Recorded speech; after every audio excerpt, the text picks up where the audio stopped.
เฮ็ดบุญถูกเฮ็ดบุญแม่นตามคำสอนพระพุทธเจ้าผลบุญนั่นก็ส่งทันทีซอยเหลือทันทีคันดีอยู่แล้วมีความสุขอยู่แล้วก็ย่อมได้รับหลายยิ่งขึ้นสำบายยิ่งขึ้นมีความสุขยิ่งขึ้นก็เปรียบกับคือคนเฮาเนี่ยจากบ้าน บางเทื่อบ่ได้ตั้งตัวบ่ได้ตั้งใจคิดว่าจะสิไปทางหน้ามันสิดีทุกข์ปั๊บจากบ้านไปตกหม้องทุกข์ยากลำบากงานก็หนักของกินก็บ่มีน้ำก็ยากข้าวก็ยากบ่อนหลับบ่อนนอนเสื้อผืนหมอนใบหกเหี่ยๆบ่สะอาดอากาศบ่ถ่ายเทเป็นแนวใดญาติพี่น้องก็บ่มีเงินฝาก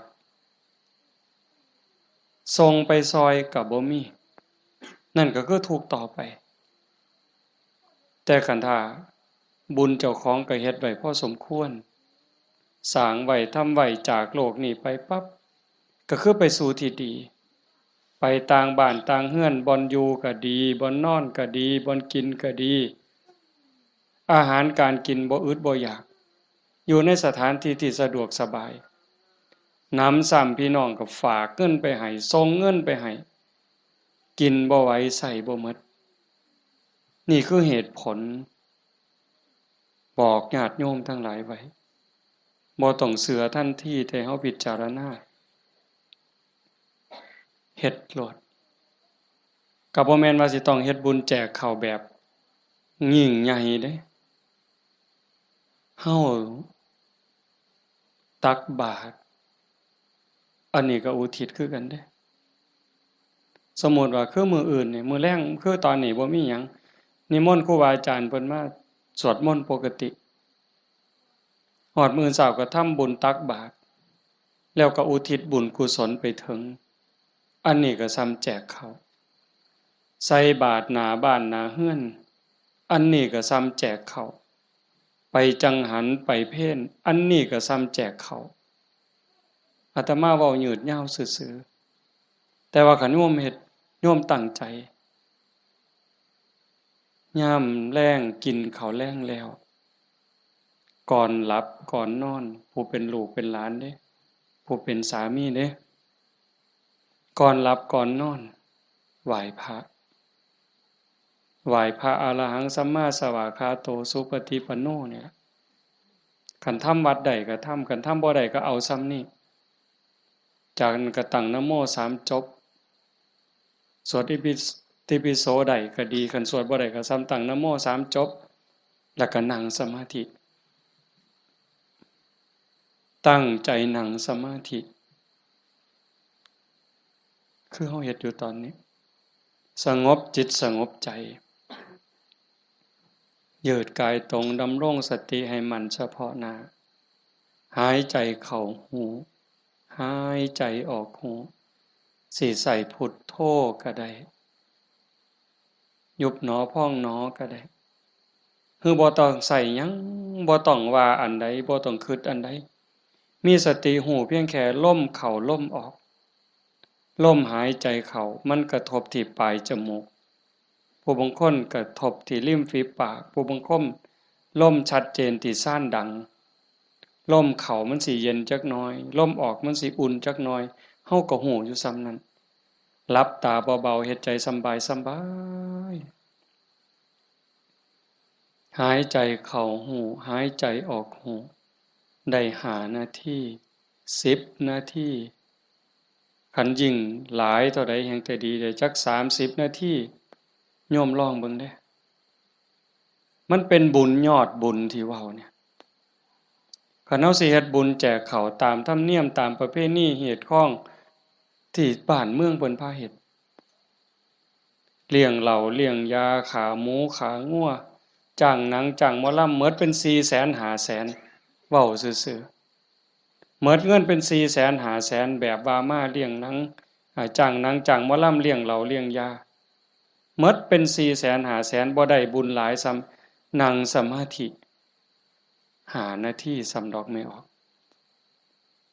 ด้วยเหตุผลของธรรมความเป็นจริงที่องค์สมเด็จพระบรมศาสดาสัมมาสัมพุทธเจ้าสอนไว้หมดเงิน400,000 500,000หรือหมดเป็นล้านบ่ได้บุญหลายสำนังสมาธิ5 นาทีเด้1บุญเกิดกับเฮาโยมเฮ็ดบุญเฮ็ดหยังก็ตามเสียบุญอุทิศให้โยมไม่ออกท้องใบมื้อนี้คือกันบุญนั่นต้องเกิดกับโยมก่อน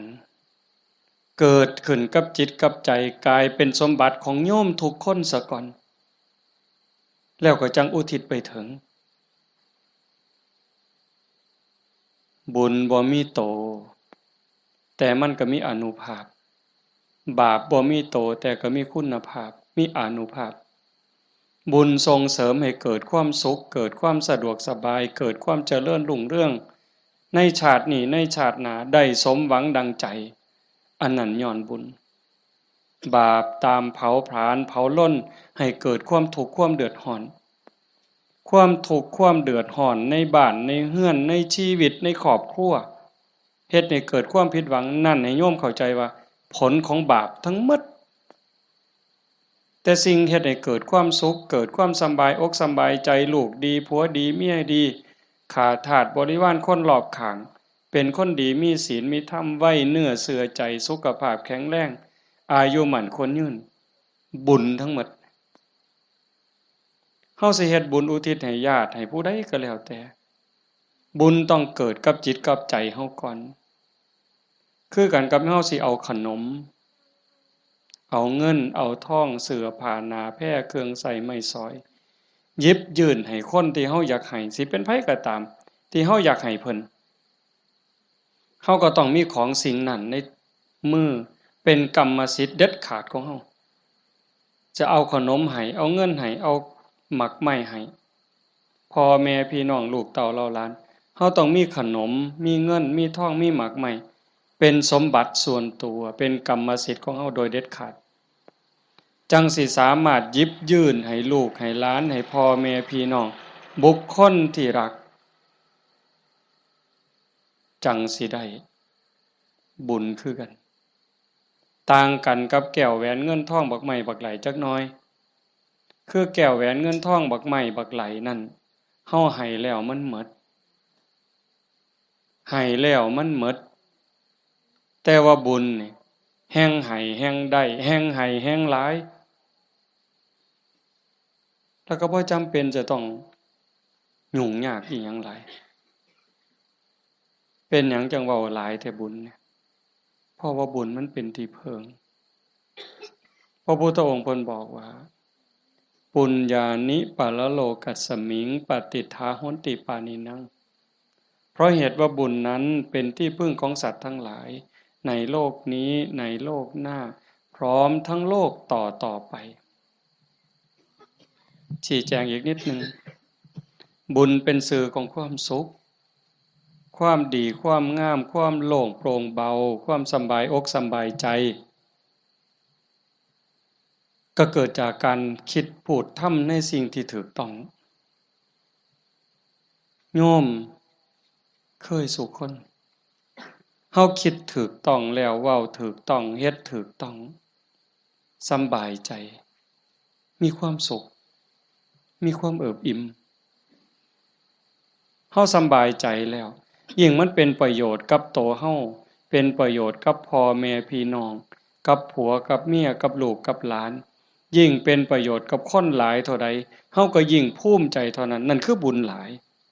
เห็นปัจจุบันก็คือความสุขใจความปราบปลื้มใจความยินดีความเอิบอิ่มชาติหน้าเด้นำไปสู่สวงสวรรค์นำไปสู่พรหมขันบุญหลายเด้เนี่ยใส่บุญกินบุญอยู่ทั้งสวรรค์ทั้งพรหมโดนปันใดน่านปันใดนั่นก็ขึ้นอยู่กับกำลังของบุญที่สร้างเมิดเวลาจากสวรรค์หรือจากพรหมกลับมาเกิดเป็นคนอีกขันกำลังบุญที่เฮ็ดที่ทำไว้มันหลายแม่นกลับมาเกิดเป็นคนอีกเถื่องาม หน้าตาดีผิวพรรณดีสวดทรงดีสุ่มเสียงดีฐานะดีร่ำรวยสติปัญญาดีโรคภัยไข้เจ็บหน่อยอายุยืนไปไสก็มีคนหักมีคนนับหน้าถือตานี่กำลังบุญเด้แต่คันถามมันตรงกันข้ามคิดก็คิดผิดเว้าก็เว้าผิดเฮ็ดหยังก็เฮ็ดผิดเฮ็ดแล้วปั๊บก็เป็นทุกข์ในปัจจุบันโยมก็เห็นอยู่เวลาเอาเฮ็ดผิดเว้าผิดศีลผิดธรรมผิดกฎหมายบ้านเมืองเดือดร้อนตั้งแต่เฮ็ดแล้วตอนเฮ็ดโดยอำนาจของกิเลสย้อนความโลภย้อนความโกรธโลภอยากได้ของเขาอยากลักของเขาอยากจี้ของเขาอยากยักยอกอยากคอร์รัปชันโกงกินเป็นจังได๋พอแต่เฮ็ดลงไปแล้วทุกข์เว้าด้วยความโกรธเว้าด้วยความอิจฉาริษยากระแทกแดกดันใส่ฮอดพ่อฮอดแม่บางเทื่อฮอดพระสงฆ์องค์เขาเจ้าเว้าพื้นนินทาเว้าแล้วสะใจในขณะที่เว้าสะใจหลายเว้าแล้วคิดว่าโอ้ยมันสิบ่บาปบ่คิดทีหลังเป็นทุกข์บัดไหม้เจ้าของเผาเจ้าของเห็นบ่ในปัจจุบันก็เป็นทุกข์จังซี่เดือดร้อนจังซี่คันมันกว้างไปเท่าใดคนฮู้เท่าใดเขาก็เกิดความรังเกียจเกิดความบ่ไว้ใจเกิดความบ่นับถือไปไสก็บ่ได้รับการต้อนรับเพียงแค่เว้าบ่จริงเว้าบ่แม่นเท่านั้นขี้ตัวเป็นคนบ่ซื่อบ่สัตย์เขาก็บ่ไว้วางใจส่ำนี้ก็เดือดร้อนแล้วเด้ปัจจุบันเด้นี่คันจากโลกนี้ล่ะตายลงไปล่ะพู้นลงนรกพู้นเปรตพู้นอสุรกายพู้นสัตว์เดรัจฉานพู้นใส่บาปใส่กรรมหมดแล้วมาเกิดเป็นคนมันต้องมาเด้มาแน่นอนเด้มาเกิดเป็นคนเศษบาปตามมาขี้ร้ายหนักที่สุดพิการแต่เกิดแขนหลีบขาหลีบหูหนวกตาบอดแล้วแต่สิเป็นลางเทื่อก็สมบูรณ์อยู่แข้งขามือตีนสมบูรณ์คือเพิ่นแต่ว่าขี้ร้ายรูปร่างบ่งามบ่มีผู้ใดเฮ็ดให้เด้นี่พระเจ้าบ่เกี่ยวพระพรหมบ่เกี่ยวเทพบุตรเทวดาทั้งใดบ่เกี่ยวกรรมล้วนๆเพิ่นจังว่าสัตว์โลกเป็นไปตามกรรมกัมมุนาวัตติโลโกนี่ขี้ร้ายพร้อมโง่พร้อมปึกพร้อมโรคภัยไข้เจ็บหลายโซ่ออดๆแอดๆเป็นจังไดบัดมันบ่แม่นขี้ร้ายแต่เจ้าของเด้คันกรรมมันหลายๆบาปมันหลายๆเนี่ยเจ้าของทุกข์เจ้าของโง่เจ้าของขี้ร้ายแล้วได้ผัวก็ขี้ร้ายได้เมียก็ขี้ร้ายตื่มไปอีกได้ลูกได้เต้ามาก็คือกันขี้ร้ายแล้วบ่พอเด้โง่อีกสอนบ่ฟังอีกแนวดีแนวงามนี่สอนบ่จื้อบ่จำแต่ว่าแนวซั่วๆนี่บ่บอกมันจักเม็ดหาแต่เรื่องให้พ่อแม่เป็นทุกข์โยมเห็นบ่ตำบลบัวฮูงนี่ก็ตามอยู่ไสก็ตามซ่อมเบิ่งเด้อย่าเชื่อเด้นั่นคือบาปเด้บ่ย้านสิเฮ็ดจังไดบัดนี้ให้ผลตั้งแต่ปัจจุบันจนฮอดตายไปแล้วใช้บาปใช้กรรมแล้วกลับมาเกิดเป็นคนอีกเทื่อมันยังตามมาอยู่บาปเป็นสิ่งที่ต้องละต้องวางต้องย้านเด้โยมสิ่งที่น่าย้านที่สุดเฮาสิว่าย้านงูแม่นอยู่ย้านงูย้านปิงอาตมานี่ผู้หนึ่งย้านหลายย้านปิงย้านงูย้านขี้เกียจย้านกับแกะหนักๆย้านผีผู้ใดบ่ย้านแน่ผีหลอกผู้ใดเคยเห็นมัน บ่เคยเห็นแต่ว่าก็ย้านหมดซุคนอันนี้ก็แนวหนึ่งเด้ย้านผีย้านตายย้านทุกข์แต่ว่าย้านบาปบ่ย้านเว้ยผีมันก็บ่เคยเห็นอาตมาก็บ่เคยเห็นพ่อใหญ่แม่ใหญ่ผู้70 80ก็บ่ทันเคยเห็นผีแต่ว่าย้านอันบาปนี่เพิ่นบ่ย้านมันพาทุกข์พายากบ่มีอยู่บ่มีกินเฮ็ดให้ลำบากทุกข์อกทุกข์ใจอันนั้นมันบ่พากันย้านหวยคันคิดได้มันถึกย้านบาปพระพุทธเจ้าเพิ่นสอนให้ย้านบาปเพิ่นจังให้ละบาปทั้งปวงเฮ็ดบุญกุศลให้ถึงพร้อมแต่เฮ็ดบุญแล้วมันก็บ่ทันปลอดภัยไปสู่สวรรค์มันยังต้องกลับมาเกิดอีกไปสู่ภพมันต้องกลับมาเกิดอีกเพิ่นจังให้ชำระจิตชำระใจให้สะอาดบริสุทธิ์สัจิตตปริโยทปันนังการชำระจิตของตนให้ขาวรอบให้มันสะอาดบริสุทธิ์สิเดินจงกรมก็ได้สินั่งสมาธิก็ได้หรือแม้แต่เฮ็ดให้ใส่หน้าอยู่กลางทงกลางทาคันมีสติระลึกรู้ในอารมณ์ปัจจุบันฮู้ในอารมณ์พระกรรมฐานคันสมมุติว่าเฮาเบิ่งลมหายใจนี่เฮ็ดหน้าอยู่ก็เบิ่งลมได้ย่างน้ำก้นงัวก้นข้วยก็เบิ่งลมหายใจได้เข้าห้องน้ำห้องส้วมก็เบิ่งลมหันใจได้แม้กระทั่งยามนอนไหว้พระแล้วนั่งสมาธิแล้วบ่ไหวแล้วอยากนอนนอนลงก่อนมันสิหลับก็เบิ่งลมหายใจได้คันเฮานอนลงไปหายใจเข้าหูหายใจออกหูหลับยามใดก็สร้างเพิ่นบอกว่าคันเฮานอนหลับไปกับลมหายใจนี่เทวดารักษามีผลหลายได้โยมเทวดารักษาคันเฮาเจ็บไข้ได้ป่วยโรคอย่างน้อยๆโรคบ่แห้งว่านั้นเถาะเศร้าโรคทางกายก็เบาบางโรคทางจิตทางใจก็เบาบางหนำซ้ำก็ยังเป็นบุญอีกเทวดาคุ้มครองรักษาบ่ไหลตายเด้เพราะว่าตัวสมาธิเนี่ยคอยเฮ็ดคอยสร้างคอยทำจังสัญโยมเฮ็ดบุญแจกเขาแต่มาจังว่าสนับสนุนเฮามีโอกาสมื้อต่อไปปีต่อไปเฮาจะเฮ็ดจัดเป็นการเป็นงานก็จังว่ากันอีกเทื่อนึงเฮ็ดดูบ่ผิดเฮ็ดบุญนี่บ่ผิดพระพุทธเจ้าเพิ่นบอกว่าเฮ็ดดูๆเฮ็ดบ่อยๆให้ตามความพอใจในบุญนั่นเพราะการสั่งสมสะสมเอาไว้ซึ่งบุญนำสุขมาให้เฮ็ดดูบ่ผิดบุญแต่ว่าบาปอย่าเฮ็ดอย่าเฮ็ดเพราะมันทุกข์มันเดือดร้อนฉะนั้นเฮาตั้งใจพาพี่พาน้องเฮ็ดบุญเนี่ยเห็นลูกหลานเด็กเล็กเด็กน้อยมาร่วมฟังเทศน์มานั่งฟังธรรมนำพ่อใหญ่แม่ใหญ่แต่มาว่ามันงามนี่คือความงดงามของชาวพุทธโยมจำไว้เด้พาเขามาส่วนเขามามื้อวันเสาร์วันอาทิตย์ส่วนเขาไปวัดไปใส่บาตรไปจังหันผู้ชายก็ให้หัดประเคนพระเขาเฮาสิได้ลูกดีหลานดีอาศัยผู้อื่นบ่ได้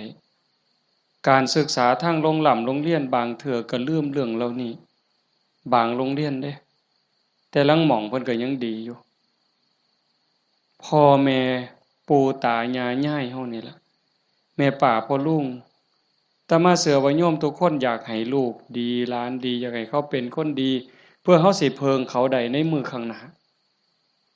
เฮาสิเพิงเขาจังได๋คันบ่ให้เขาเข้าหาวัดบ่ให้เขาใกล้ศีลใกล้ธรรมใกล้วัดใกล้ว่าใกล้พระสงฆ์องค์ข้าเจ้าเขาบ่มีจิตใจที่อ่อนน้อมอ่อนโยนบ่ฮู้จักบุญจักบาปสิดีได้จังได๋นี่ดีใจจังวะเฮาพาลูกพาหลานมานั่งฟังธรรมเนี่ย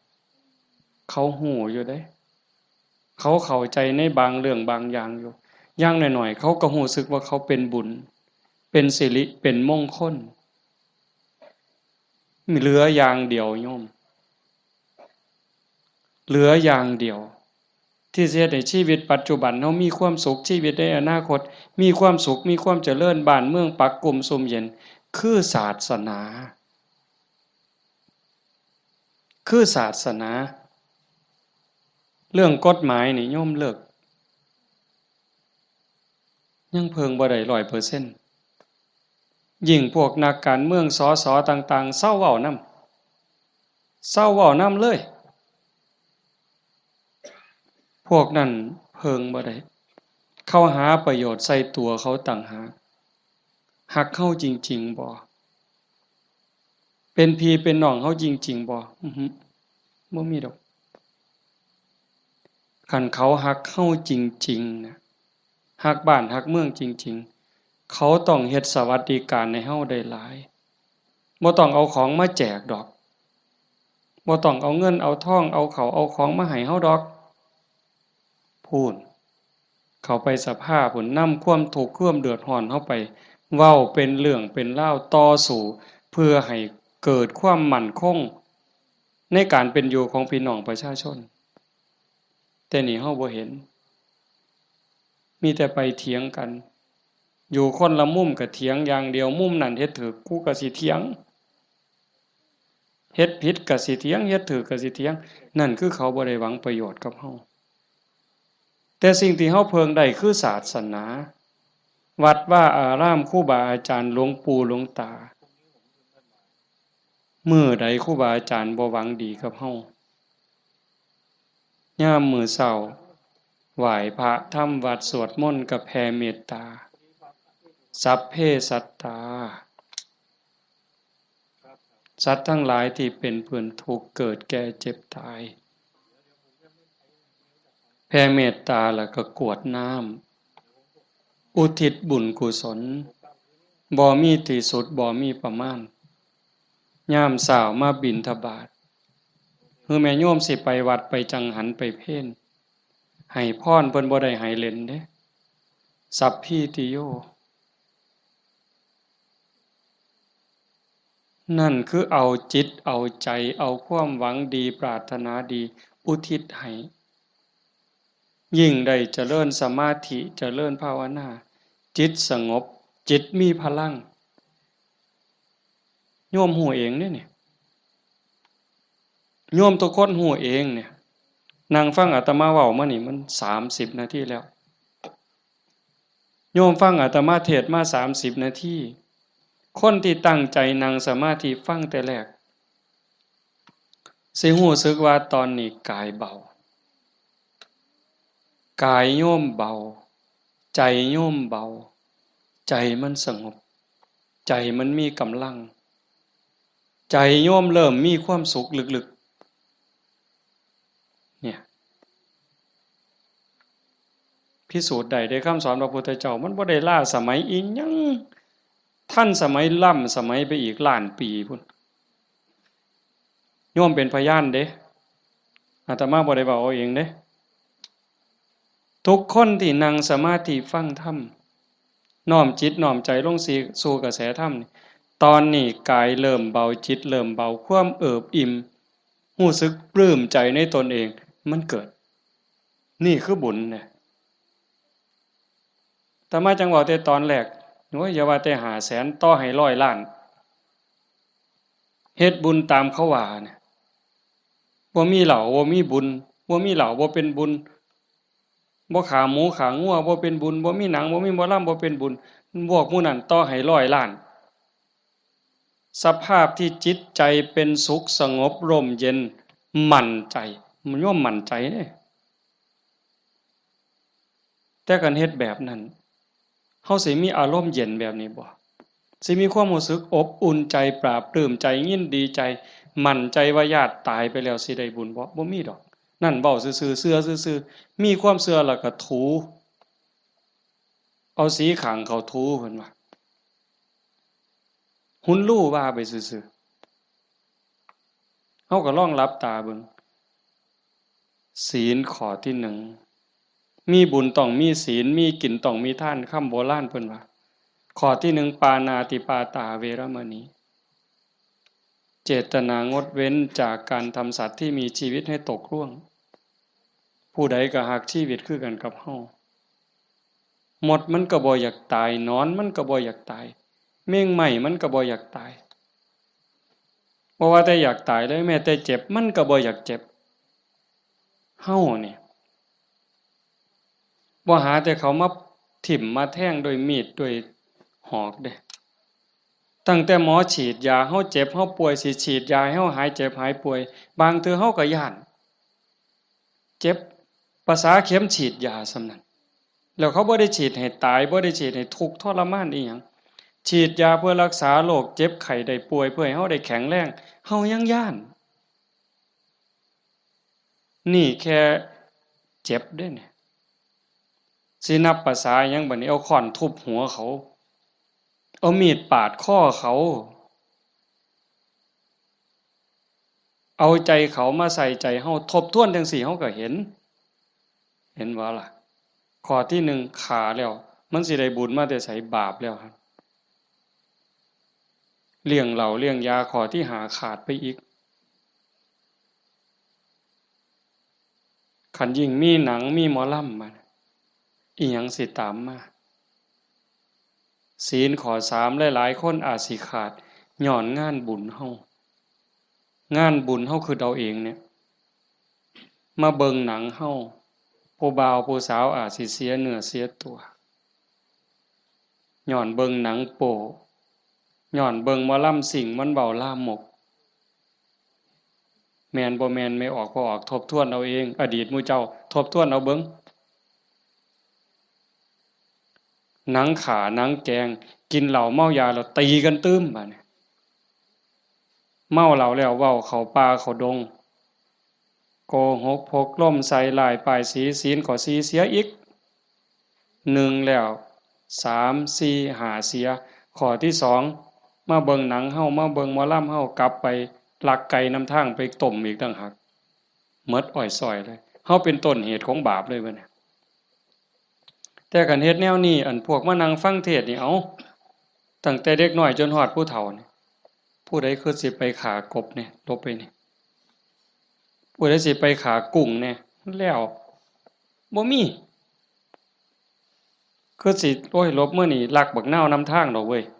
มีบ่แล้วสิไปผิดผัวผิดเมียเขาดอกคิดก็บ่กล้า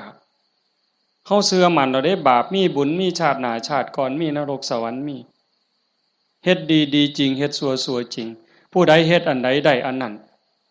หว่านพืชเช่นไรได้ผลเช่นนั้นเห็นบ่สิไปผิดผัวผิดเมียไผมันสิไปกล้าซั่นบ่สิไปเว้าตัวคนสิไปยู่ให้คนผิดกันสิไปเว้าปากพร่อยๆมาสิกล้าบาปมันอยู่นำเจ้าของเนี่ยเฮ็ดบาปก็ได้บาปเฮ็ดบุญก็ได้บุญมันอยู่นำเจ้าของนี้สิไปดื่มเสพเครื่องดองของเมาเฮ็ดให้เจ้าของเสียสุขภาพกายเสียสุขภาพจิตเสียเงินเสียทองเฮ็ดให้ขาดความเคารพนับถือเฮ็ดให้เด็กน้อยมันดูหมิ่นดูแค้นเฮาบ่แม่นคนโง่ปานนั้นเห็นบ่เฮาเห็นสภาพบุญเด่นๆอยู่จังซี่ไม่เป็นตาภูมิใจอะโยมคันสิเว้าเนาะคันบุญโยมบ่หลายเนี่ยโยมบ่ได้เกิดเป็นคนบ่ได้เป็นมนุษย์คันบุญบ่หลายพ่อบ่ได้เกิดเป็นคนไทยดอกโยมบ่ได้เกิดในผืนแผ่นดินไทยบ่ได้เกิดใต้ร่มใบบุญของนายหลวงเด้บุญบ่หลายพ่อบ่ได้นับถือพระพุทธศาสนานับถือพุทธศาสนาแล้วบุญบ่หลายพ่อบ่ได้เกิดในบ้านที่มีวัดมีครูบาอาจารย์เอิ้นเข้าหาศีลหาธรรมบ่มีกัลยาณมิตรบ่มีพี่มีน้องที่รักศีลรักธรรมนำกันบ้านโน่นตุนเฮาก็สิบ่ใหญ่ปานใดจักหลังคา85คันเฮาบ่รักศีลรักธรรมคันบุญบ่หลายเฮาบ่มาโฮมกันหลายปานนี้หลายคนก็อาจสิล้าสิเมื่อยตั้งแต่โยมไม่ออกท่องใบเพิ่นจากไปมางานศพมื้อนี้ก็หมดมื้อวานก็หมดมื้อเอาไปเผา เฮ็ดเวียกเฮ็ดงานแหน่ยามกลางคืนมาก็มาฟังครูบาอาจารย์เพิ่นสวดมนต์มานั่งเป็นหมู่เป็นพวกกันยามกลางเว้นก็ไปเฮ็ดเวียกเฮ็ดงานมื้อนี้มาโฮมกันได้ปานนี้ห่อขนมข้าวต้มถามว่ามันล้าบ่เมื่อยบ่เมื่อยเด้แต่เฮาก็กัดแขวกัดฟันมานั่งฟังเทศน์มาร่วมเอาบุญนำกันให้ทุกคนเข้าใจว่าทุกคนคือเจ้าภาพเจ้าภาพบ่แม่นแต่พ่อแม่กับสามีกับลูกหลานเด้ทุกคนคือเจ้าภาพอาตมาก็คือเจ้าภาพผู้หนึ่งเจ้าภาพอันใดเฮามาร่วมบุญสร้างบุญร่วมกันพระพุทธเจ้าเพิ่นบอกว่าเฮาทุกคนนี่โยมเคยตกนรกมาเมิดเคยเป็นเปรตเป็นอสุรกายเป็นสัตว์เดรัจฉานเป็นเทวดาเป็นพรหมเป็นมนุษย์เกิดมานับชาติบ่ถ้วนกรีดลิงเล่ไล่แมงใหม่ที่มันตอมหลอดไฟกบเขียดตั้งแต่นรกอเวจีไปไล่ตั้งแต่นรกจนไปถึงภวคพรหม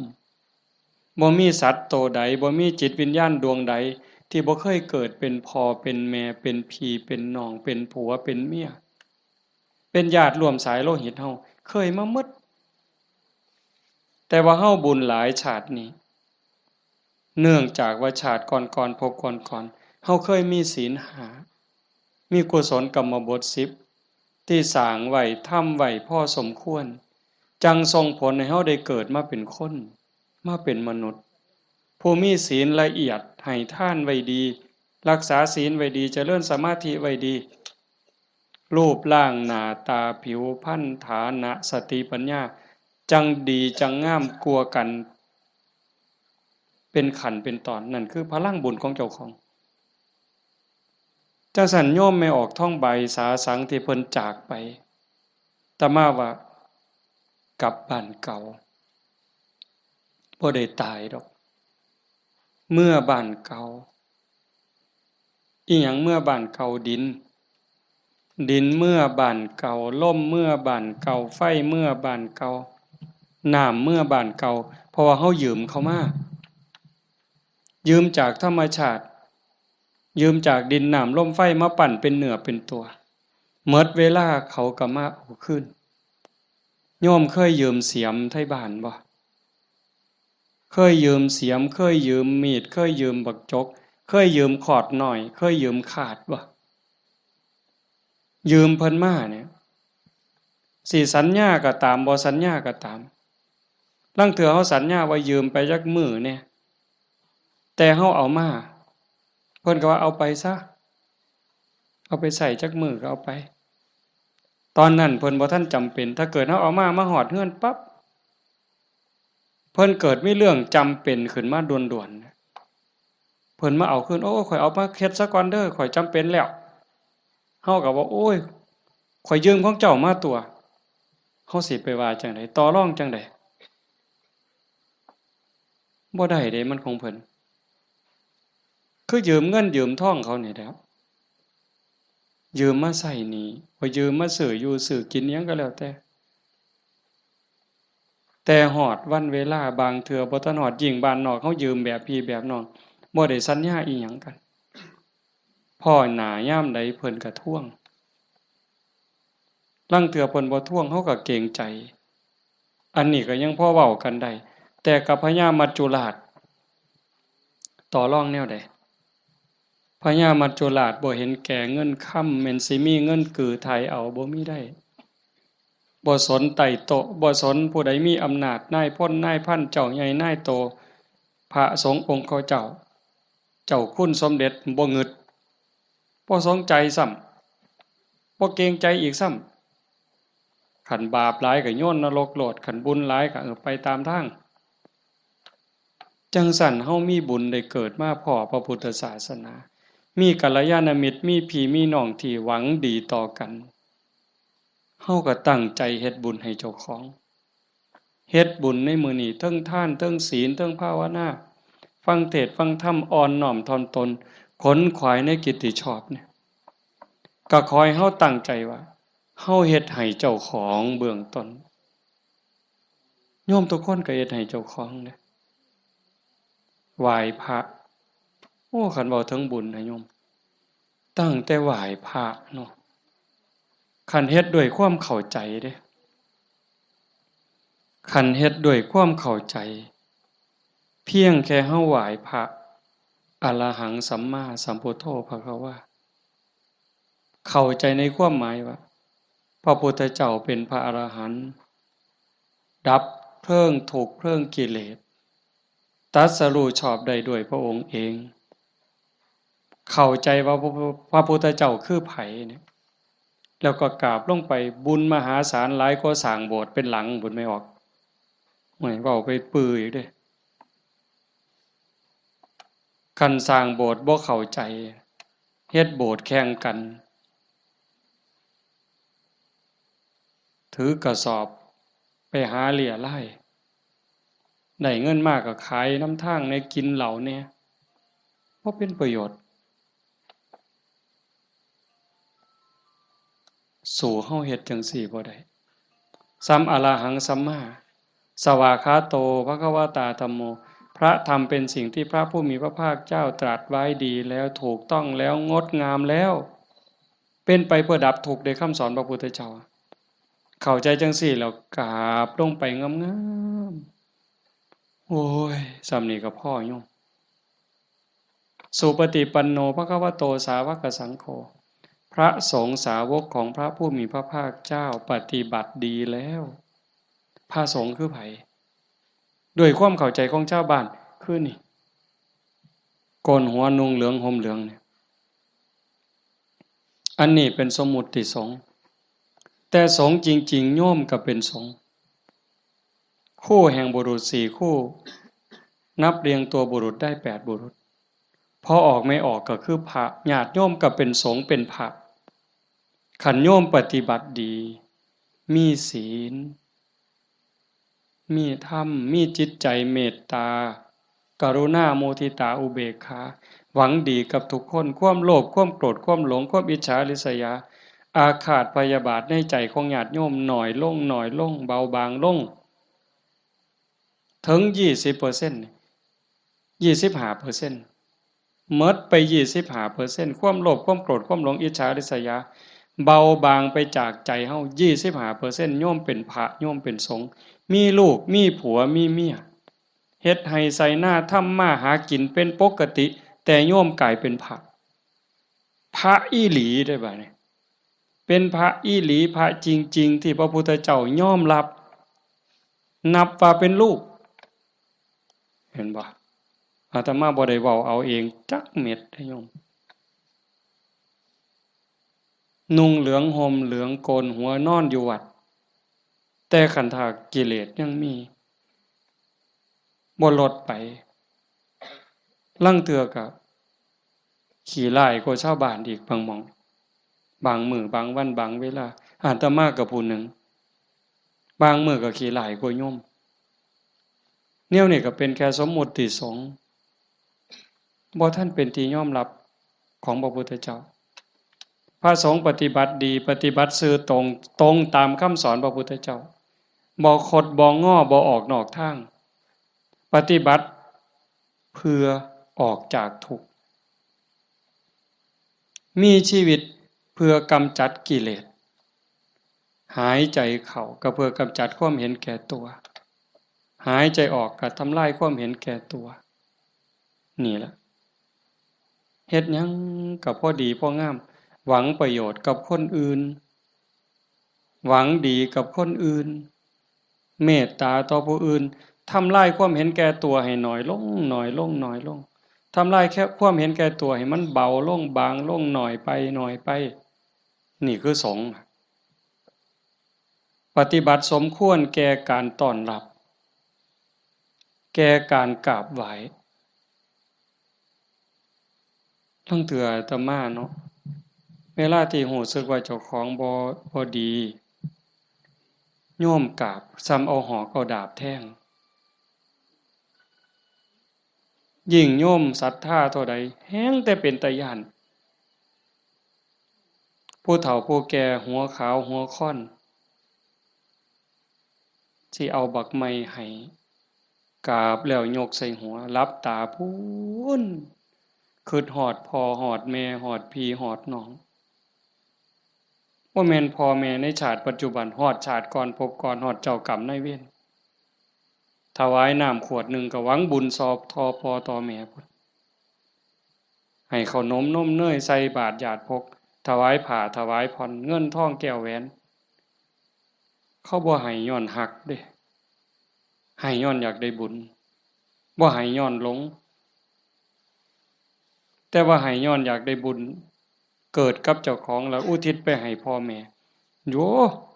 มันสิบ่คือหอกคือดาบบ่คือน้ำกรดบ่คือน้ำร้อนเทโหดเสียจังได๋จังซั่นนะเพียงแค่โยมเข้าใจว่าพระพุทธเจ้าคือใครพระธรรมคือใครพระสงฆ์คือใครโยมเข้าใจจังสิเพียงแค่อรหังสัมมาสวากขาโตสุปฏิปันโนพ่อโยมพ่อเลยบ่ได้จำเป็นเด้ว่าเฮาต้องเฮ็ดใหญ่เฮ็ดโตหมดเงินเป็นแสนเป็นล้านบ่ลองเบิ่งน่ะขันไม่ออกพอออกบ้านโน่นตุ่นเฮาเป็นจังซี่นี่ก็เฮามีศีลมีธรรมในใจเด้อยู่เฮือนก็เฮ็ดจังซี่บ่ต้องรวยดอกโยมบ่ต้องรวยแล้วบ่ได้มีความสุขดอกคันบ่มีศีลบ่มีธรรมนั่นอยู่ซ้ำเฮาอยู่เฮ็ดอยู่เฮ็ดกินพ่อสมมาภาควรบ่เดือดร้อนตนเองบ่เดือดร้อนผู้อื่นก็พอได้อยู่ได้กินแต่ว่าให้จิตใจมีธรรมะเพิงผ้าอาศัยหยิบยื่นแบ่งปันซอยเหลือเกื้อกูลคือโยมเป็นกันอยู่เห็นว่าทุกคนคือพี่คือน้องทุกคนคือเพื่อนร่วมทุกข์เกิดแก่เจ็บตายมีความสุขบ่คันอยู่แบบนี้ก็บ่แม่นสิเงียบแบบนี้เลยได้ก็เว้ากันนำจากันนำแต่ว่าให้จิตใจเฮาเป็นจังซี่เข้าใจกันฮักกันคือพี่คือน้องเป็นแนวใดผู้จากไปก็สำบายใจเอาสมมุติว่าคือโยมไม่ออกท้องใบเพิ่นจากเข้าไปเนี่ยก็บ่ไปไสดอกความเป็นจริงอยู่นำเฮานี่ล่ะจริงๆบ่ได้ไปไสเด้เพียงแค่ธาตุดินน้ำลมไฟกลับคืนสู่ธรรมชาติดวงจิตดวงวิญญาณเดินทางไปตามบุญตามบาปของตนเองญาติพี่น้องผู้อยู่เบื้องหลังก็อุทิศบุญกุศลไปให้แต่ว่าด้วยสภาวะความผูกพันความเป็นลูกเพิ่นเป็นลูกของพ่อใหญ่ท้องม้าแม่ใหญ่ที่พ่อแม่ก็สิ้นไปแล้วแม่นบ่อ๋อเฮาตั้งใจเฮ็ดบุญอุทิศไปนำเนาะแต่มาเข้าใจผิดเอาก็บ่เป็นหยังพ่อใหญ่ท้องม้าแม่ใหญ่ที่คือกันที่เฮาว่าจากไปเพิ่นก็บ่ได้ไปไสเลือดเนื้อเพิ่นอยู่นำเฮาแม่นบ่โยมไม่ออกท้องใบคือกันเพิ่นแบ่งเลือดแบ่งเนื้อมาเป็นโตเฮาเพิ่นก็อยู่นี้อยู่ในโตเฮานี้คำสอนคำสั่งคำบอกอันนี้เด้อลูกอันนี้เด้อหลาอันนี้เด้อคำเอิ้นบักหลาเอิ้นอีนางเอิ้นทองคำอีแม่แม่นบ่เพิ่นเอิ้นจังซั่นเด้บักหลาอีนางทองคำอีแม่เพิ่นว่าอันนี้มันถูกเด้ออันนี้มันดีเด้ออันนี้มันบ่แม่นอันนี้มันบ่ถูกอย่าพากันเฮ็ดมันบาปอย่าเว้าจังซั่นมันบาปคันเว้าจังซี่เว้าจังซี่แม่นแล้วบักหลาอีนางสาธุโอ้ยใจแม่นเจ้าเว้าดีใจแม่นเจ้าเว้าถูกนี่คือคำสอนฮักกันเด้อันนี้เอื้อยเด้อันนี้อ้ายเด้คันน้องเถียงอ้ายอย่าไปเถียงเอื้อยอย่าไปเถียงอ้ายคันอ้ายรังแกน้องเอื้อยรังแกน้องอย่าไปเฮ็ดบ่โหนเป็นน้องบ่เห็นบ่เพิ่นตายอยู่ว่ะเพิ่นไปไสอยู่ว่ะดินดอนตอนหญ้าเฮือนซ่านบ้านซองจากเหงื่อจากแห้งอาบเหงื่อตังน้ำสร้างหลักฐานให้ลูกได้อยู่เป็นของเพิ่นบ่จังว่าคันคิดฮอดพ่อคิดฮอดแม่นั่นก็ฮักพี่ฮักน้อง อยากให้พ่อแม่ได้กินข้าวกินน้ำนุ่งเสื้อผ้าหนาแพร่ดีๆงามๆคันแม่นพ่อแม่บ่อยู่นำเป็นเนื้อเป็นตัวแล้วก็เฮ็ดกับพี่กับน้องนั่นล่ะอยากเว้ากับพ่อแม่ม่วนๆก็เว้ากับพี่กับน้องนี่ล่ะเว้ากับป้ากับลุงมันคักแท้เด้โยมคันเฮาคิดให้มันเข้าใจนี่พ่อแม่บ่ไปไสปู่ย่าตายายบ่ไปไสแล้วทุกคนก็คือพี่คือน้องเข้าใจให้มันคักๆเข้าใจดีๆในคำสอนพระพุทธเจ้าประเสริฐที่สุดบ่มีศาสนาใดสิสอนความจริงความถูกต้องงดงามเกินพระพุทธเจ้าบ่มีผู้ใดสิฮักเฮาหวังดีต่อเฮาเกินพระพุทธเจ้าจังบอกคำสอนเอาไว้เพิ่นบ่บอกให้เฮาไปทำพิธีอันนั้นอันนี้ดอกอันนั้นบ่แม่นพิธีสะเดาะเคราะห์ต่อชะตาเสริมดวงพระพุทธเจ้าบ่สอนบ่แม่นเว้าดีต่อกันนี่พระพุทธเจ้าสอนคิดถูกต้องพูดถูกต้องทำถูกต้องจากถูกต้องก็จังไปสู่ดีงามอย่าว่าดีเด้อย่าว่าดีก่อนดียังบ่ทันถูกต้องเด้คันคนเขามักกินเหล้าเฮาซื้อเหล้าสู้กินเขาว่าดีเด้แม่นบ่ล่ะคันพวกผู้ชายมักเล่นมักเที่ยวมีหมู่พาไปเที่ยวซ่องเขาว่าบักนี่ดีเด้พวกมักเล่นไพ่เล่นไฮโลเล่นการพนันส่วนเฮาไปเล่นต้มไก่สู้กินพร้อมเล่นเอาเงินเอาพร้อมยังว่าดีอยู่เด้หั่นแต่มันบ่ถูกแต่คันมีคำว่าถูกต้องแล้ว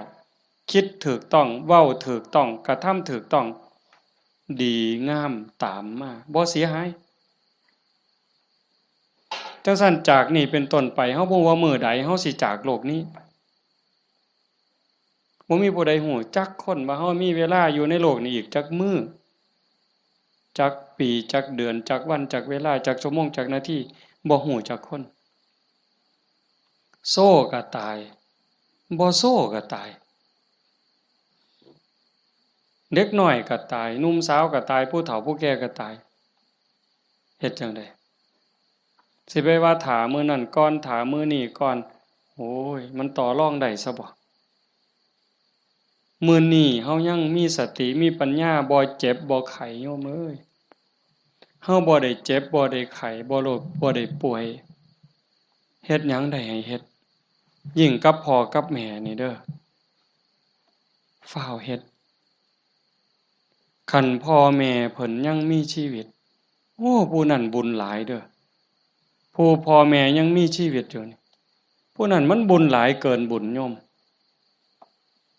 เป็นหยังพ่อแม่เพิ่นทุ่มเทให้เฮาหมดชีวิต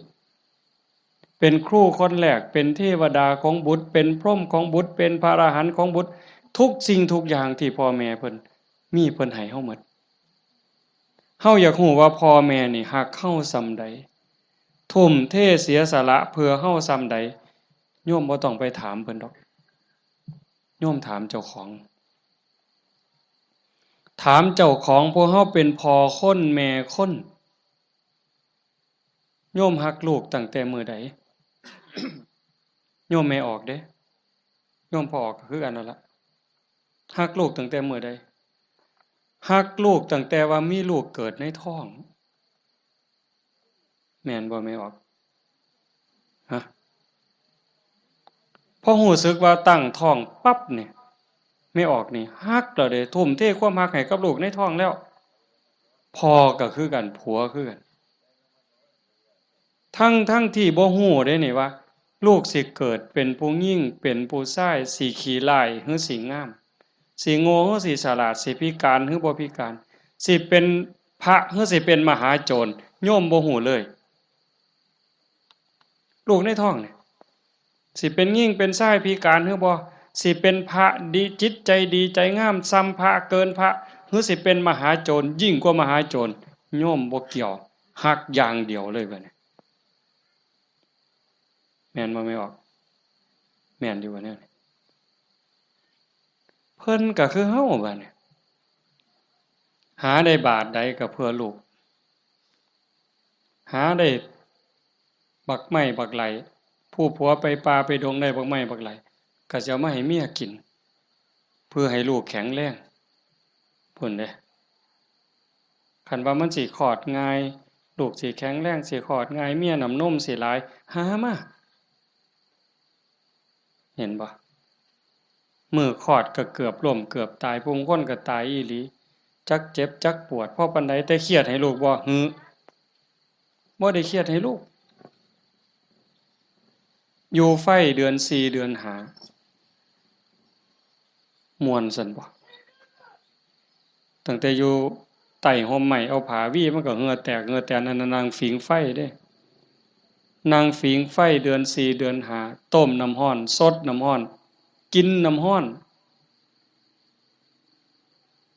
บัดแนวกินกับข้าวได้กินข้าวกับเกลือเลี้ยงตัวสิใหญ่แต่ละคนดมดากดมก้นเช็ดขี้เช็ดเหงียวป้อนข้าวป้อนน้ำตัวสิใหญ่มาแต่ละคนหมดข้าวจักเหล้า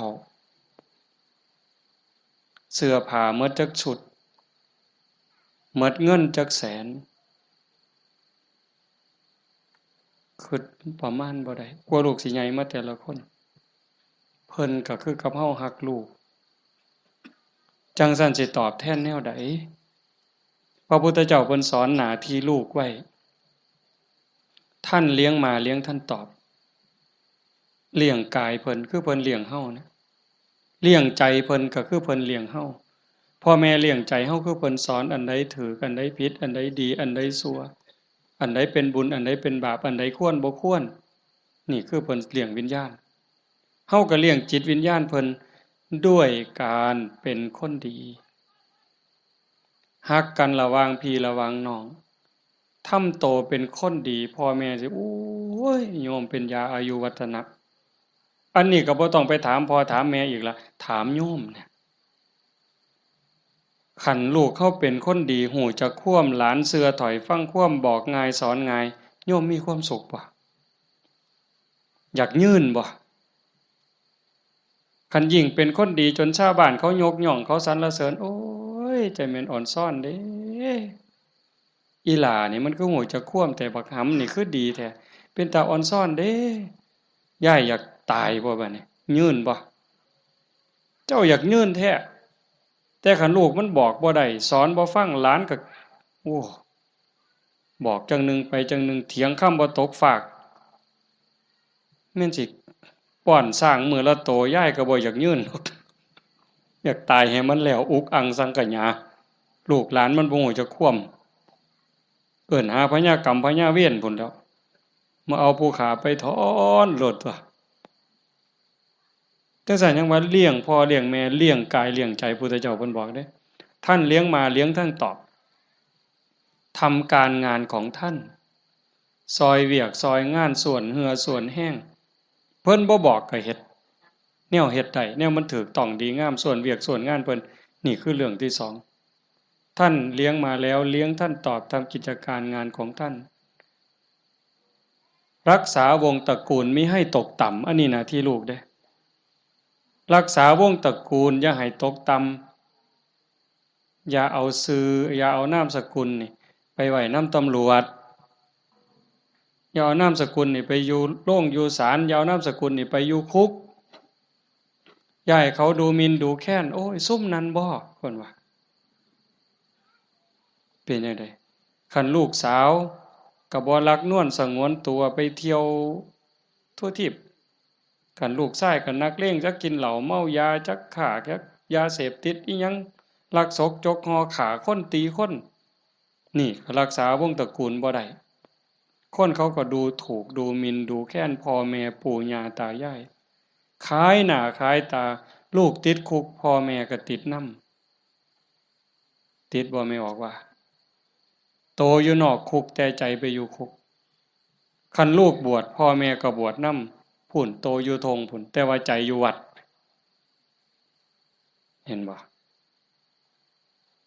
รักษาวงตระกูลมิให้ตกต่ำอย่าให้เขาดูหมิ่นดูแคลนให้เขาดูทุกข์ทำตนให้สมควรแก่การรับทรัพย์มรดกคันเฮาเป็นคนดีมีศีลมีธรรมขยันหมั่นเพียรทำมาหากิน พ่อแม่ทั้งไหนเพิ่นสิแพงหอดเวลาอันสมควรหาผัวหาเมียให้แบ่งทรัพย์สมบัติให้หวังเพิงให้ลูกแล้วพ่อแม่ก็สำบายใจแต่คันแม่นเหล้าก็กินเลขก็เล่นมาซุแนวหอดหมากัดกันก็ลงก็สะเว้าเลยหมากัดกันก็เอาตัวแดงเด้อเพิ่นว่ามันนั่นว่ากูเอาตัวด่าง บ่าใหญ่แล้วเพิ่นเอาไปว่าไปนั่งอยู่ข้างทางรถคันนั้นมึงว่าเลขสุดท้ายมันเป็นตัวขี่กับตัวคู่ยังว่าอยู่สมองมีแต่การพนันบ่ต้องเว้าถึงบั้งไฟเลยตายแอแซะนี่คันลูกเป็นคนขยันหมั่นเพียรบ่ยุ่งเกี่ยวกับการพนันบ่ยุ่งเกี่ยวกับยาเสพติดมีความกตัญญูรู้คุณหาอยู่หากินได้ก็ไปส่งพ่อส่งแม่ฮักพี่ฮักน้องพ่อแม่ภูมิใจเลยทำตนให้สมควรแก่การรับทรัพย์มรดกอันสุดท้ายเมื่อท่านล่วงลับไปแล้วทำบุญอุทิศให้ก็คือเอาเฮ็ดมื้อนี้เพิ่นจากไปแล้วเขาก็ทำบุญอุทิศหาทำบุญเพื่ออุทิศแปลว่าให้ทำบุญให้พ่อให้แม่ให้ปู่ย่าตายายบรรพบุรุษโยมให้เข้าใจว่าพ่อแม่ปู่ย่าตายายเฮาบ่แม่นแต่ปัจจุบันเฮาเกิดมาเป็นหลายกว่าล้านชาตินะโยมพ่อแม่เฮาก็หลายกว่าล้านคนบางคนอาจสิอยู่นรกบางคนอาจอยู่เปรตบางคนอสุรกายบางคนเกิดเป็นสัตว์เดรัจฉานบางคนเกิดเทวดาบางคนเกิดเป็นพรหมจังสันเฮาก็อุทิศบุญไปให้โอ้ชาโนดโสนีพราหมณ์นี่ไปถามพระพุทธเจ้าขันโยมปวดขากับพริกเด้อแต่มาอยากให้มันได้ประโยชน์ได้หลายมันพอมีแห้งเบาก็เบาจริงๆหนังมานำรดอยากนอนเมื่อยกูสิเทศได้บ่น้อมาเห็นญาติโยมเรียบร้อยมันเลยมีแห้งตายก็สร้างมันเถาะมันดีใจอะโยมอีหลีเด้บ่แม่นปากหวานเนี่ยอยากเห็นจังซี่แหมคันเป็นแนวนี้ประเทศไทยมันก็อยู่ได้ชาโนดโสนีพราหมณ์นี่เพิ่นทำบุญดูๆทำบุญบ่อยๆแต่ทำนอกศาสนาดอกบางเทื่อก็ทำในพุทธศาสนาบางแล้วก็บ่ทันเข้าใจหยังหลายไปกราบทูลถามพระพุทธเจ้าข้าแต่พระองค์ผู้เจริญข้าพระองค์ทำบุญบ่อยๆเฮ็ดบุญบ่อยๆแล้วอุทิศให้กับญาติที่ล่วงลับอยากรู้ว่าญาติของเก่ากับผมนี่สิได้บุญบ่พระพุทธเจ้าเพิ่นบอกว่าดูก่อนพราหมณ์มันแล้วแต่ฐานะแล้วแต่ฐานะนั้นแนวใดเพิ่นก็เลยขอให้พระพุทธเจ้าอธิบายให้ฟังพระพุทธเจ้าว่ามันก็มีหลายองค์ประกอบแห่งเด้1ล่ะญาติของเฮาที่ตายจากไปเขาไปไสคันไปตกนรกก็บ่ได้ทันทีนรก457หลุม457ขุมเนี่ยนรกพ่อแม่เฮาไปตกนรกก็บ่ได้ทันทีมีแต่การทรมานสิได้ก็ย้อนเพิ่นฮู้เรื่องแล้วก็อนุโมทนาสาธุด้วยความยินดีก็จังสิได้2คันไปเกิดเป็นเปรต12ชนิดได้บุญทันทีที่รอคอยอยู่นำเฮานี่ถ้าเอาทันทีนี่ปรตตโตปชีวี1 12นี่ได้1แต่อีก11ต้องรอคอยได้รู้เรื่องรู้ราวอนุโมทนาสาธุจังได๋อสุรกายคือกันสัตว์เดรัจฉานเป็นหยังแน่ล่ะนั่นเฮาอยู่นั่นก็พ่อแม่เฮาคือกันผัวเมียเฮาคือกันชาติหนึ่งพบหนึ่งบ่เว้าเล่นได้โยมเขาบ่ได้เลยนะฮู้เรื่องบ่เนี่ยเฮาว่าเอากวดน้ำรับพรหมอหน่อยมันสิตั้งใจรับพรนำเฮาบ่บ่ฮู้เรื่องเด้กินนู่นฮู้บ่แมงไม้ฮู้บ่ปูปลาฮู้บ่แล้วบ่ฮู้ได้บ่ได้เด้เนี่ยเขากินหยังเขาก็กินอาหารของเขาเทวดาล่ะคันเขาฮู้ทราบอนุโมทนาเขาก็ค่อนข้างจะฮู้ได้พรหมก็คือกันสุดท้ายก็สอบไปพุทธเจ้าเพิ่นก็บอกว่านอกจากญาติที่ล่วงลับจากไปแล้วอยู่ในภพภูมิที่สมควรได้ทันทีเขาได้แล้วอีกอย่างหนึ่งของที่ทำบุญเป็นบุญบ่ ขาเข้ามาบ่ลักมาบ่คดโกงมาบ่ในขณะที่ให้ก่อนให้หลังให้เจ้ามีความยินดีเจ้ามีศรัทธามีความภูมิใจจริงบ่พุ่นเด้แล้วผู้รับทานเจ้าเป็นไผมีศีลบ่มีธรรมบ่เพิ่นก็จังไล่มาตั้งแต่สัตว์เดรัจฉานตมาเทศน์ดูๆโยมฟังในวิทยุก็สิได้ยินมันได้บุญอยู่ดอกซ้ำแม่ครัวนี่ซุ่มแม่ครัวนี่ล้างถ้วยล้างซ้ำก่อนสิเทน้ำล้างถ้วยล้างซ้ำล้างหม้อลงในดินลงขี้ศิกไม่ออกตั้งใจว่าสาธุเด้อน้ำล้างถ้วยล้างซ้ำเนี่ยมันมีรสชาติอาหารปนไปกับน้ำซึมลงไปในดินให้พวกสัตว์อยู่ในดินพวกไส้เดือนต่างๆให้มันกินได้อยู่ได้กินแล้วให้มันมีความสุขกายสุขใจซ้ำนี่ก็ได้บุญนับประมาณบ่ได้นับประมาณบ่ได้ได้บุญหลายก็ไล่ขึ้นมาจากสัตว์เดรัจฉาน100เทื่อพันเทื่อบ่ได้บุญหลายเท่ากับให้คนผู้บ่มีศีลขี่เหล้าเมายาขี่ลักขี่ป่นตีหัวหมาด่าแม่คนได้หลายกว่าให้กับสัตว์เดรัจฉานจังซั่น100เทื่อพันเทื่อให้คนขี่เมาบ่มีศีลบ่มีธรรม100เทื่อพันเทื่อบ่ได้บุญหลายเท่ากับให้ผู้มีศีล5เทื่อเดียวเห็นบ่บัดนี้เป็นหมากเป็นผลแล้วเด้ให้กับคนมีศีล500เทื่อพันเทื่อบ่ได้บุญหลายเท่ากับให้คนมีศีล8แม่ขาวพอขาวแม่ชีเทื่อเดียวให้ผู้มีศีล800เทื่อพันเทื่อบ่ได้บุญหลายเท่ากับให้เณรผู้มีศีล10เทื่อเดียวให้เณรมีศีล10 100เทื่อพันเทื่อบ่ได้บุญหลายเท่ากับให้พระผู้มีศีล227เทื่อเดียวให้พระผู้มีศีล227 100เทื่อพันเทื่อบ่ได้บุญหลายเท่ากับให้นักบวชนอกศาสนาที่เขาข่มกิเลสได้ให้นักบวชนอกศาสนา100เทื่อพันเทื่อที่เขาข่มกิเลสข่มราคะได้บ่ได้บุญหลายเท่ากับให้พอออกไม่ออกเฮาผู้มีศีล5ก็ตามศีล8ก็ตามที่บำเพ็ญประพฤติปฏิบัติหวังเป็นพระโสดาบันเทื่อเดียวไล่บัดนี้จากโสดาปัตติมรรคไปสู่โสดาปัตติผลสกิทาคามีมรรคไปสู่สกิทาคามีผลสติคามีผลไปสู่อนาคามีมรรคอนาคามีผลจากอนาคามีมรรคอนาคามีผล100เทื่อพันเทื่อก็บ่ได้บุญหลายเท่ากับให้อรหันตมรรคคือผู้ปฏิบัติเพื่อเป็นพระอรหันต์เทื่อเดียวอรหันตมรรค100เทื่อพันเทื่อก็บ่ได้บุญหลายเท่ากับให้อรหันตผลคือผู้สำเร็จอรหันต์แล้วเทื่อเดียวให้พระอรหันต์100เทื่อพันเทื่อก็บ่ได้บุญหลายเท่ากับให้พระปัจเจกพุทธเจ้าเทื่อเดียวพระปัจเจกพุทธเจ้าตรัสรู้คือพระพุทธเจ้าเก่งคือกันหมดผิดอย่างเดียวคือสอนบ่เป็นตรัสรู้เองโดยชอบบางครั้งบางคราวนี่อยู่นํกันเป็นพันเป็นหมื่นเด้อโยมแต่ว่าสอนบ่ได้ตั้งศาสนาบ่ได้สร้างบริวารมาให้กับพระปัจเจกพุทธเจ้า100เทื่อพันเทื่อบ่ได้บุญหลายเท่ากับให้พระสัมมาสัมพุทธเจ้าเทื่อเดียว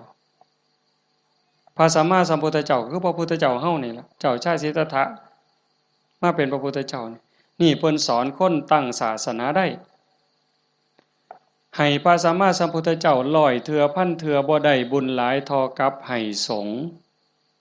ให้คณะสงฆ์ที่มีพระพุทธเจ้าเป็นประธานเห็นบ่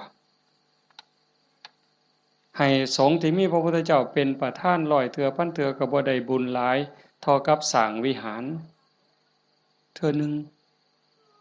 สร้างวิหาร100หลังพันหลังถวายพระพุทธเจ้าก็บ่ได้บุญหลายเท่ากับให้ธรรมะสอนธรรมะเห็นบ่นี่อาตมาได้บุญหลายอยู่เด้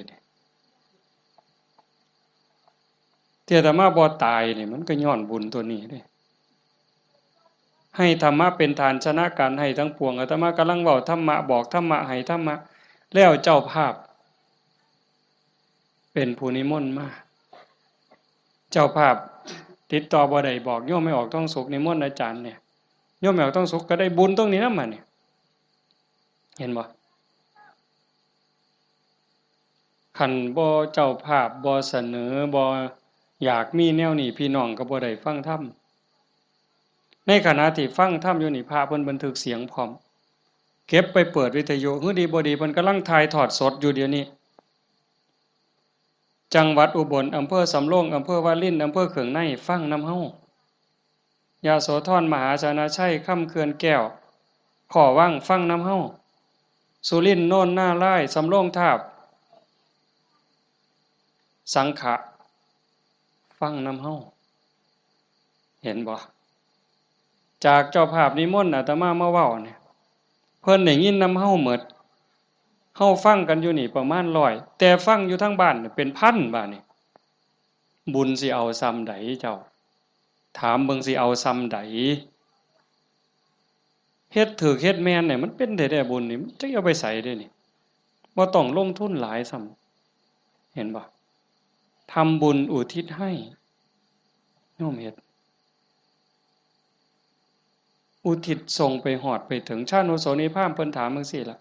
พระพุทธเจ้าก็อธิบายผู้รับท่านวัตถุท่านใจผู้ให้แล้วผู้จากไปอยู่ไสถามไปถามมาเพิ่นก็สอจอกหลอกแจกแหลกเพิ่นจะเข้าใจเนาะพระพุทธเจ้าว่าได้เฉพาะญาติได้ทันทีคือญาติที่เป็นปรัตถตูปชีวี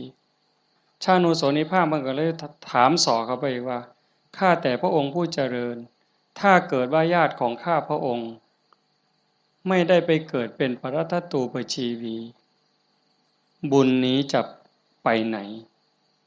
พระพุทธเจ้าเพิ่นก็เลยว่าแบบอาตมาว่ามาตั้งแต่สัตว์นรกไปเขาก็รอคอยบุญแต่เขารับรู้รับทราบอนุโมทนานำเขาก็ได้แล้วก็ให้จงเข้าใจว่าในวัฏฏะสงสารนี้จะไม่ว่างจากญาติของเธอที่เป็นปรัตถตูปชีวีหมายความว่าพ่อแม่พี่น้องลูกเต่าเราหลานสามีภรรยาในอดีตชาติก่อนๆพบก่อนๆผัวเฮาเมียเฮาญาติพี่น้องพ่อแม่เฮาที่ไปเกิดเป็นปรัตถตูปชีวียังมีอยู่เพราะว่าพ่อแม่เฮาบ่แม่นผู้นี้ชาตินี้อย่างเดียวจังซั่นโยมเฮ็ดบุญมื้อนี้ส่งไปฮอดพ่อแม่ในอดีตสามีพี่น้องลูกเต้าเราหลานในอดีตพร้อมแต่มื้อนี้ปรารภ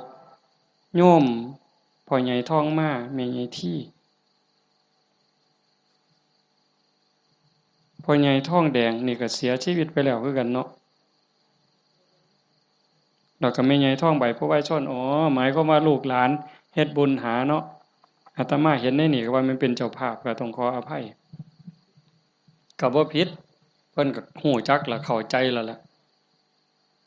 ถือว่าญาติโยมเฮ็ดถูกเฮ็ดแม่นเด้อาตมาก็บ่ให้จบเพียงส่ำนี้ผู้ไปทำมาหากินกรุงเทพกรุงไทยแม่นเฮาบ่ได้ใส่บาตรบ่ได้ทำบุญก่อนหลับก่อนนอนไหว้พระนั่งสมาธิเด้อแม่นบ่ไปกรุงเทพจักคนนี่แม่นบ่เบิ่งท่าทางมาแต่กรุงเทพแน่ๆผู้อยู่บ้านใส่บาตรคันมื้อใดมันยากก็ใส่บาตรหน้าเรือนคันมื้อใดมันพอไปได้ก็ไปจังหันจังซี้นะก่อนหลับก่อนนอนก็ไหว้พระกราบพระก่อนหลับก่อนนอนเว้าจากันดีๆเด้เว้าจาดีๆอยู่ในบ้านในเรือนนี่มันเป็นสิริมงคลเทวดาเฝ้าบ้านเฝ้าเมืองเฝ้าเรือนเฝ้าซ่านเฝ้าที่เฝ้าทางเฮาเอิ้นว่าภูมิบ้านภูมิเรือนเพิ่นได้ยินเฮาเว้ากันดีๆเว้ากันม่วนๆเทวดาก็ดีใจอาจสิเป็นพ่อเฮาปู่เฮาย่าเฮาแต่อดีตก็ได้เห็นเฮาเว้าดีจากันดีเพิ่นก็อยากได้บุญนำเป็นจังได๋รักษาบ้านรักษาเรือนเฮ็ดนาบ่พอได้ก็ได้มื้อนี้มีโยมผู้หนึ่งโทรศัพท์มาคุยกับอาตมาโอ้ยหลวงพ่อเพิ่นว่าโยมก็งึดอยู่เฮ็ดนาหว่านข้าวลงไปแรกๆข้าวกำลังงอกบ่ทันได้พอคืบจ้อยน้ำท่วมหว่านแรกๆน้ำท่วมบัดน้ำบกไปก็แล้งบัดแล้งแล้งไหม้พร้อมจักสิตายสิยังบัดฝนมาใหม่ก็บ่ค่อยได้ไปเบิ่งบัดไปเห็นบัดนี้ใบก็บ่เห็นมีแต่ห้วงเพิ่นว่า โอ้ยอันนี้จังแม่นบุญเว้ากับผัวจังแม่นบุญเนาะเฒ่าเนาะเพราะว่าเพิ่นก็เฮ็ดแต่บุญนี่หลีนี่จังแม่นบุญอีหลีลูกก็ฮู้จักความผัวก็ฮู้จักความกว่าเทวดาพุ่นเพิ่นว่าอันนี้คือบุญเด้จังว่าเห็นพี่เห็นน้องลูกเต้าเราหลานเด็กเล็กเด็กน้อยเอ้าไปเหี่ยวจักเทื่อแล้วมันหลบมานั่งอยู่คือเก่านี่เอ้าแต่ออกไปจักเทื่อมันหลบมานั่งคือเก่านี่คันบุญบ่หลายมันนอนปะง่องส่วนได้หนีไปนอนแล้วไปเบิ่งโทรทัศน์แล้วนี่คือบุญหลายเด้อพากันเลี้ยงลูกเอาศีลเอาธรรมเลี้ยงฝากโยมจักหน่อยยากก็อดเอาลำบากก็อดเอาอดเว้าดีอดคิดดีอดทำดีกับพี่กับน้องกับบ้านกับเมืองไปอยู่ไสก็อย่าสร้างปัญหาคันเฮาเป็นคนมีศีลมีธรรมอดกลั้นจักหน่อยความรักความเมตตาก็เกิดแผ่เมตตาดูๆเด้หวังว่าในใจนี่ตั้งความรู้สึกในใจว่าทุกคนคือพี่คือน้องแล้วก็แม่นอีหลีซ้ำจังเว้าแต่ตอนต้นพระพุทธเจ้าเว้าซ้ำได้ว่าในวัฏฏะสงสารนี้ไม่มีใครเลยที่ไม่เคยเป็นพ่อเป็นแม่เป็นพี่เป็นน้องเป็นญาติร่วมสายโลหิตเป็นสามีภรรยากันมาก่อนทุกคนนั่งอยู่นี่แม่นหมดจังซั่นสิเครียดให้กันเฮ็ดหยังสิสั่งกันเฮ็ดหยังเอารัดเอาเปรียบกันเฮ็ดหยัง อีกบ่โดนก็สิไปไผไปมั่นแล้วจังซั่นเวลาอยู่นำกันนี่เอาบุญนำกันติล่ะเว้าดีนำเขาก็ได้บุญแล้วคิดดีต่อเขาก็ได้บุญแล้วเฮ็ดดีทำดีต่อเขาก็ได้บุญแล้วเอาบุญนำกันอย่างอาตมาเว้ามันบ่จบว่างั้นเฮ็ดดีกับพ่อกับแม่พ่อแม่มีผู้เดียวในปัจจุบันคันเพิ่นตายนี้จากแล้วอยากเฮ็ดดีนำเพิ่นก็บ่ได้เฮ็ดอยากเว้าดีนำเพิ่นก็บ่ได้เว้าอยากหาข้าวแซ่บๆให้เพิ่นกินก็บ่ได้จังสั่นอยากให้เพิ่นกินหยังก็ให้เพิ่นกินซะอย่าสิไปจุดเทียนซะก่อนจังเอิ้นกินเด้บ่ได้กินเด้นั่นอยากเว้าดีๆนำเพิ่นก็เว้าตอนเพิ่นได้ยินอย่าสิจุดธูปเพิ่นอีแม่เอ้ยฟังเทศน์เด้อพี่บ้าแนวนั้นบ่ทันคิดว่าเพิ่นเซ็ดขี้เฮาจักเทื่อจำบ่ได้มื้อนี้ถามโยมว่าผู้ใดท่านเซ็ดขี้ให้พ่อให้แม่แหน่แล้วเพิ่นอาบน้ำเช็ดเนื้อเช็ดตัวให้เฮาจักเทื่อถามโยมว่าเช็ดให้เพิ่นจักเทื่อแล้วคือกันป้อนข้าวป้อนน้ำเพิ่นป้อนเฮาจักเทื่อเหยียดขาใส่ร้อยเอาลูกเหยียดขาไปนำแม่ลูกนี่คาแข้งนี่เนาะตีนอยู่กับตีนแม่แต่ว่าหัวหนุนเข่าย่ำเข่าปนกับกล้วยหมกใบตองเหย้าจำได้อยู่บ่โยมหางซ่อนต้อยปั๊บใส่ปากต้อย4เทื่อ5เทื่อก็บ่ทันหมดอันน้อยๆนะหมดข้าวหมกหมดเอามือจุ่มน้ำหยดป๊อกป้อนบ่ทันแล้วขี้พรวดใส่ขาเครียดก็บ่เครียดจมก็บ่จมเซ้ยเห็นบ่มื้อนี้มีผู้ใดทันได้เฮ็ดแหน่อาตมาก็บ่ทันได้เฮ็ดคือกันเฮาสิเป็นหนี้บุญคุณเพิ่นส่ำใดจังซั่นเพิ่นจากไปแล้วแนวอยากเห็นแนวอยากฮู้สมมุติว่าจิตวิญญาณเพิ่นล่องลอยฮู้เห็นเฮาอยู่อยากเห็นลูกฮักกันอยากเห็นหลานฮักกัน